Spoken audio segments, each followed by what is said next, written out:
ನಾನಾ ಭಕ್ತಿ ವೈರಾಗ್ಯ ಯೂಟ್ಯೂಬ್ ಚಾನೆಲ್ಗೆ ತಮ್ಮೆಲ್ಲರಿಗೂ ಆತ್ಮೀಯವಾದ ಸ್ವಾಗತ. ಎಲ್ಲರಿಗೂ ವೈಕುಂಠ ಏಕಾದಶಿಯ ಶುಭಾಶಯಗಳು. ಎಲ್ಲ ಏಕಾದಶಿಗೂ ಶುಭಾಶಯವನ್ನು ಹೇಳಲೇಬೇಕು. ಆದರೆ ಇದು ಎಲ್ಲವನ್ನು ಒಳಗೊಂಡಿರುವಂತಹ ಏಕಾದಶಿ. ವೈಕುಂಠ ಏಕಾದಶಿಯಲ್ಲಿ ಬೆಳಗ್ಗಿನಿಂದಲೇ ಸರ್ವ ಭಕ್ತರು ಕೂಡ ಎಲ್ಲ ದೇವಾಲಯಗಳಲ್ಲೂ ಉತ್ತರ ದಿಕ್ಕಿನಿಂದ ಭಗವಂತನ ಒಂದು ಆಶೀರ್ವಾದವನ್ನು ಪಡೆಯಲು ಜನರು ಎಲ್ಲರೂ ದೇವಾಲಯದತ್ತ ಮುಖ ಮಾಡಿದ್ದಾರೆ.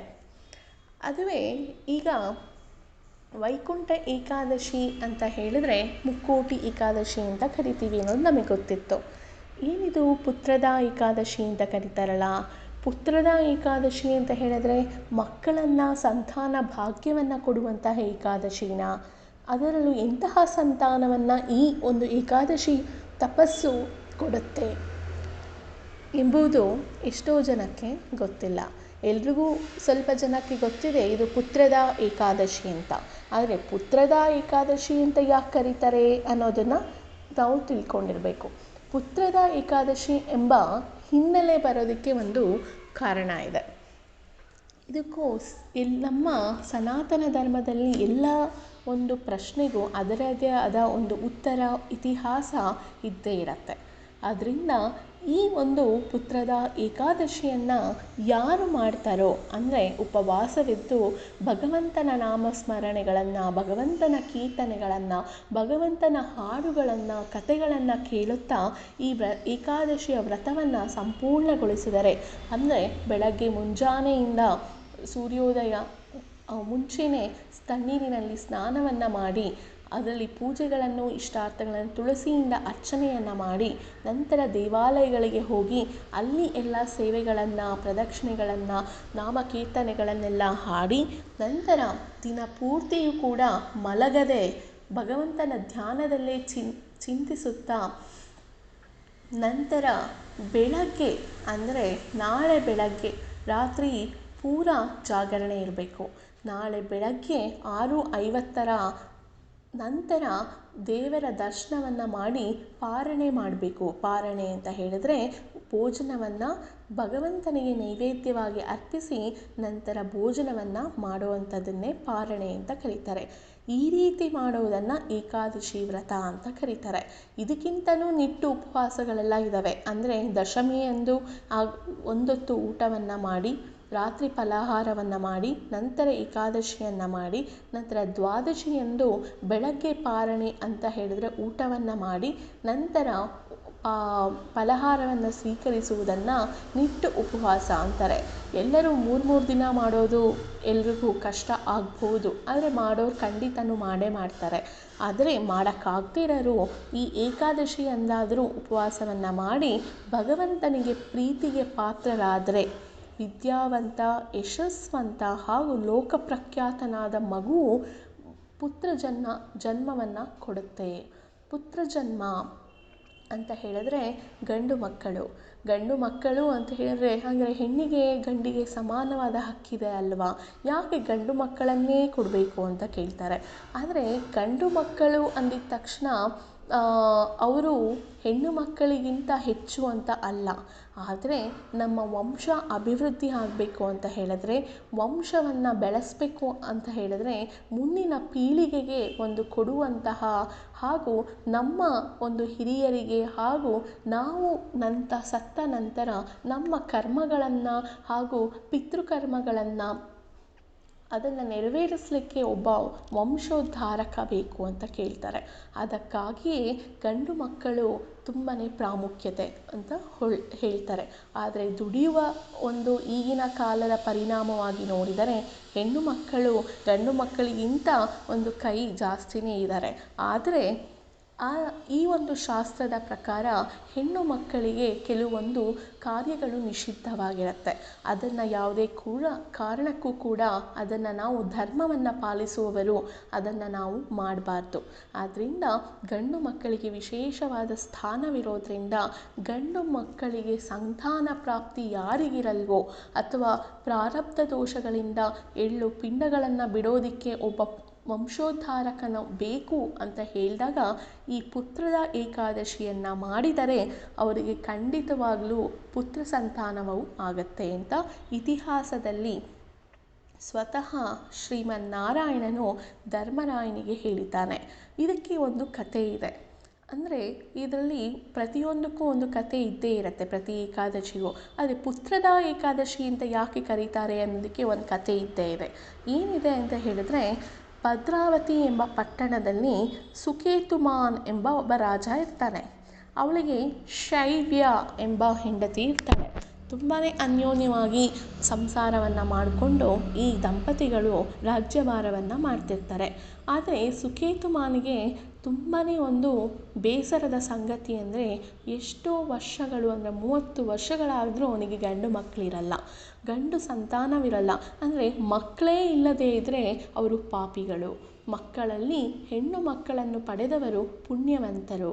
ಅದೇ ಗಂಡು ಮಗು ಜನನವನ್ನು ಪಡೆದವರು ಅವರು ಯಶಸ್ವಂತರು ಎಂಬ ಒಂದು ಪುರಾಣದಲ್ಲಿ ಉಲ್ಲೇಖವಿದೆ. ಅವರ ಜನ್ಮ ಪಾವನವಾಯಿತು ಅಂತ ಹೇಳೋದಿದೆ. ಆದರೆ ಗಂಡು ಮಕ್ಕಳು ಹುಟ್ಟಿನೂ ಕೂಡ ಅವರು ಮಾಡಬೇಕಾಗಿರುವಂತಹ ಧರ್ಮ ಕಾರ್ಯಗಳನ್ನು ಮಾಡದೇ ಇದ್ದಾಗ ಆಗ ತಂದೆ ತಾಯಿಗಳದ್ದು ಅದು ತಪ್ಪು ಬರೋಲ್ಲ, ಅದು ಮಗನಿಗೆ ಶಿಕ್ಷೆ ಆಗುತ್ತೆ ಹೊರತು ತಂದೆ ತಾಯಿಗಳಿಗೆ ಖಂಡಿತವಾಗ್ಲೂ ಸದ್ಗತಿ ಹೊಂದ್ತಾರೆ. ಅದನ್ನು ಯಾರು ಚಿಂತಿಸುವಂತಹ ಅವಶ್ಯಕತೆ ಇಲ್ಲ. ಆದ್ದರಿಂದ ಸುಕೇತುಮಾನ್ ಮತ್ತು ಶೈವ್ಯ ಇವರಿಬ್ಬರಿಗೆ ಗಂಡು ಮಕ್ಕಳು ಇರೋಲ್ಲ, ಮಕ್ಕಳೇ ಇಲ್ಲಲ್ಲ, ಅದರಲ್ಲಿ ಗಂಡು ಮಗು ಬೇಕು ಅಂತ ಅವರು ಇಚ್ಛೆ ಪಡ್ತಿರ್ತಾರೆ. ಎಷ್ಟೇ ಆದರೂ ರಾಜ ಮುಂದಿನ ಒಬ್ಬ ಪಟ್ಟಾಭಿಷೇಕವನ್ನು ಮಾಡಬೇಕಾಗಿದೆ, ಉತ್ತರಾಧಿಕಾರಿ ಬೇಕಾಗಿದೆ ಅಂತ ಅಪೇಕ್ಷಿಸಿ ಗಂಡು ಮಗುವನ್ನು ಪಡೆಯೋದಕ್ಕೆ ಈ ದಂಪತಿಗಳು ತುಂಬ ಚಿಂತೆಗೀಡಾಗಿರ್ತಾರೆ. ಇವನು ಆ ಚಿಂತೆಗೆ ಈಡಾಗಿ ಆಯುಷ್ಯವನ್ನು ಕಳ್ಕೊತ ಇನ್ನೇನು ಪ್ರಾಣವನ್ನು ಕಳೆದುಕೊಳ್ಳೋದಕ್ಕೆ ಆತ್ಮಹತ್ಯೆಗೂ ಯತ್ನಿಸಿರ್ತಾನೆ. ನಂತರ ಇದನ್ನು ಮಾಡುವುದು ತಪ್ಪು ಅಂತ ಅವನಿಗೆ ಗೋಚರಿಸಿ ಊರು ಬಿಟ್ಟು ಎಲ್ಲವನ್ನು ಬಿಟ್ಟು ಕಾಡಿನಡೆಗೆ ವೈರಾಗ್ಯದಿಂದ ಹೊರಟೋಗ್ತಾನೆ. ಕಾಡಿನಲ್ಲಿ ಬಂದು ಎಲ್ಲ ಮರಗಳನ್ನು ನೋಡ್ತಾ, ಪ್ರಾಣಿ ಪಕ್ಷಿಗಳನ್ನು ನೋಡ್ತಾ, ಹಸುವಿನಿಂದ ಗಂಟಲು ಬಾಯಾರಿ ಒಣಗಿ ಹೋದರೂ ಕೂಡ ಇವನ ಚಿಂತೆಯಂತೂ ಕಮ್ಮಿ ಆಗಲಿಲ್ಲ. ಅದೇ ಗಂಡು ಸಂತಾನ ಬೇಕೆಂಬುವ ಚಿಂತೆ ಇವನಿಗೆ ಎಲ್ಲಿಲ್ಲದ ಕಾಡ್ತಾ ಇತ್ತು. ಆಗ ನಂತರ ಅಲ್ಲಿ ಒಂದು ಸರೋವರ ಸಿಕ್ಕಿತು, ಅಲ್ಲಿ ನೀರನ್ನು ಕುಡಿತಾನೆ. ಆ ಸರೋವರ ಪಕ್ಕದಲ್ಲೇ ಋಷಿಗಳು ಒಂದು ಆಶ್ರಮ ಇರುತ್ತೆ. ಅಲ್ಲಿ ವಿಶ್ವದೇವತೆಗಳು ಋಷಿಗಳ ರೂಪದಲ್ಲಿ ಇರ್ತಾರೆ. ಅಲ್ಲಿ ಇವನು ಆ ಋಷಿಗಳನ್ನು ನೋಡಿ ನಮಸ್ಕರಿಸಿ, ಇಂಥ ದಟ್ಟ ಅರಣ್ಯದಲ್ಲಿ ನೀವು ಯಾಕೆ ಇಲ್ಲಿ ಬಂದಿದ್ದೀರಾ ಅಂತ ಕೇಳ್ತಾನೆ. ಅವರು ಹೇಳ್ತಾರೆ, ಇನ್ನು 5 ದಿನಗಳಲ್ಲಿ ಮಾಘ ಸ್ನಾನವನ್ನು ಮಾಡಿದರೆ ತುಂಬಾ ಒಳ್ಳೆಯದು. ಯಾಕಂದರೆ ಮಾಘ ಹುಣ್ಣಿಮೆ ಶುರುವಾಗತ್ತೆ. ಮಾಘ ಸ್ನಾನ ಅಂತ ಹೇಳಿದ್ರೆ ಈ ಮಾರ್ಗಶಿರ ಪುಷ್ಯ ಮಾಸ ಆದ ಮೇಲೆ ಬರುವಂಥದ್ದು ಮಾಘ ಮಾಸ. ಮಾಘ ಮಾಸದಲ್ಲಿ ಧನುರ್ಮಾಸ ಆದ ಮೇಲೆ ಮಾಘ ಮಾಸ ಬರುತ್ತೆ. ಮಾಘ ಮಾಸದಲ್ಲಿ ತುಂಬಾ ಶ್ರೇಷ್ಠವಾದದ್ದು ನದಿ ತೀರಗಳಲ್ಲಿ ಸ್ನಾನವನ್ನು ಮಾಡಿ ಹಾಗೂ ಪಾರ್ವತಿ ಪರಮೇಶ್ವರನನ್ನು ಆರಾಧಿಸಿದರೆ ಸಕಲ ಇಷ್ಟಾರ್ಥಗಳು ಲಭಿಸುತ್ತೆ ಎಂಬ ಒಂದು ಪ್ರತೀಕವಿದೆ. ಆದ್ದರಿಂದ ಋಷಿಗಳು, ಈ ವಿಶ್ವದೇವತೆಗಳು ಋಷಿಗಳ ರೂಪದಲ್ಲಿ ಬಂದು ಇಲ್ಲಿ ಸ್ನಾನವನ್ನು ಮಾಡ್ತಿರ್ತಾರೆ. ಅವರು ಇವನಿಗೆ ಹೇಳ್ತಾರೆ, ನಿನ್ನ ಚಿಂತೆ ನಮಗೆ ಗೊತ್ತಾಗಿದೆ, ನಿನಗೆ ಗಂಡು ಸಂತಾನವಿಲ್ಲ ಎಂಬುದೇ ನಿನಗೆ ಚಿಂತೆ ಆಗಿರೋದ್ರಿಂದ ಯೋಚಿಸಬೇಡ. ಈ ಒಂದು ಮುಕ್ಕೋಟಿ ಏಕಾದಶಿ, ವೈಕುಂಠ ಏಕಾದಶಿ ಅಂತ ಪ್ರಖ್ಯಾತ ಏನು ಮುಂದೆ ಜನರು ಆಚರಿಸ್ತಾರೋ ಅದನ್ನೇ ನಾವು ಪುತ್ರದ ಏಕಾದಶಿ ಅಂತ ಆಚರಿಸ್ತೀವಿ. ಯಾರಿಗೆ ಗಂಡು ಸಂತಾನವಿಲ್ಲವೋ ಇಂತಹ ಪುತ್ರದ ಏಕಾದಶಿಯನ್ನು ಮಾಡಿದರೆ ಅವರಿಗೆ ವಿದ್ಯಾವಂತ ಯಶಸ್ಸನ್ನು ತಂದುಕೊಡುವಂತಹ ಲೋಕ ಪ್ರಖ್ಯಾತವನ್ನು ದಲ್ಲಿ ಸಾಗುವಂತಹ ಒಬ್ಬ ಧೀರನಾದ ವೀರನಾದ ಒಂದು ಸುಂದರ ರೂಪವುಳ್ಳ ಗಂಡು ಮಗುವು ನಿನಗೆ ಜನಿಸುತ್ತೆ. ಆದ್ದರಿಂದ ನೀನು ಚಿಂತಿಸಬೇಡ ಅಂತ ಹೇಳಿ ಕಳಿಸ್ತಾರೆ.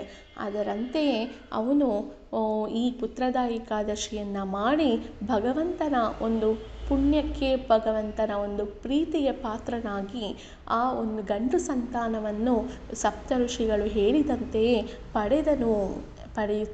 ಪಡೆದಿರುತ್ತಾನೆ ಎಂಬ ಒಂದು ಪ್ರತೀಕ ಇರೋದರಿಂದ ಇದಕ್ಕೆ ಪುತ್ರದ ಏಕಾದಶಿ ಎಂಬ ಒಂದು ಹೆಸರು ಬಂತು. ಆದ್ದರಿಂದ ಯಾರ್ಯಾರಿಗೆ ಗಂಡು ಮಕ್ಕಳು ಇಲ್ಲವೋ, ಸಂತಾನ ಬೇಕು, ವಂಶೋದ್ಧಾರಕನು ಬೇಕು ಅಂತ ಅಪೇಕ್ಷಿಸಿರುವವರು ಈ ಒಂದು ಪುತ್ರದ ಏಕಾದಶಿಯನ್ನು ತಪ್ಪದೆ ಮಾಡಿ ಭಗವಂತನ ಪ್ರೀತಿಗೆ ಪಾತ್ರರಾಗಿ ಅಂತ ಹೇಳ್ತಾ, ಈ ಒಂದು ಪುತ್ರದ ಏಕಾದಶಿಯ ಸಕಲ ಪುಣ್ಯವು ನಿಮಗೆ ಸಿಗಲಿ ಅಂತ ಹೇಳ್ತಾ, ಈ ಒಂದು ವೈಕುಂಠ ಏಕಾದಶಿಯನ್ನು, ಮುಕ್ಕೋಟಿ ಏಕಾದಶಿಯನ್ನು, ಪುತ್ರದ ಏಕಾದಶಿಯ ಒಂದು ಮಾಹಿತಿಯೊಂದಿಗೆ ಈ ಒಂದು ಸಂಚಿಕೆಯನ್ನು ಮುಗಿಸ್ತಾ ಇದ್ದೀನಿ. ಎಲ್ಲರೂ ಕೂಡ ತಮ್ಮ ಇಚ್ಛೆಯಂತೆ ದೇವಸ್ಥಾನಕ್ಕೆ ಹೋಗಿ ದೇವರ ಸೇವೆಗಳನ್ನು ಮಾಡಿ, ಸಾಧ್ಯವಾದರೆ ವಿಠ್ಠಲನ ಮಂದಿರಕ್ಕೆ, ಪಂಢರಾಪುರದಲ್ಲಿ ಏಕಾದಶಿಯ ಮಹತ್ವವನ್ನು ಸಾರಿರುವಂತಹ ವಿಠ್ಠಲ ವಿಠ್ಠಲ ವಿಠ್ಠಲ ಎಂಬ ವಿಠ್ಠಲನ ಮಂದಿರ ನಿಮ್ಮ ಮನೆ ಬಳಿ ಎಲ್ಲಾದರೂ ಇದ್ದರೆ ಕೂಡ ಖಂಡಿತವಾಗಿಯೂ ಅಲ್ಲಿ ಹೋಗಿ ತುಳಸಿ ದಳವನ್ನು ಅರ್ಪಿಸಿ ವಿಠ್ಠಲನ ಪಾದಕ್ಕೆ ನಮಸ್ಕರಿಸಿ ಬನ್ನಿ ಅಂತ ಹೇಳ್ತೀನಿ. ಇದಾಗಿತ್ತು ಇವತ್ತಿನ ವಿಡಿಯೋ. ಮುಂದಿನ ವಿಡಿಯೋದಲ್ಲಿ ಸಿಗ್ತೀನಿ. ಅಲ್ಲಿವರೆಗೂ ನಮಸ್ಕಾರ.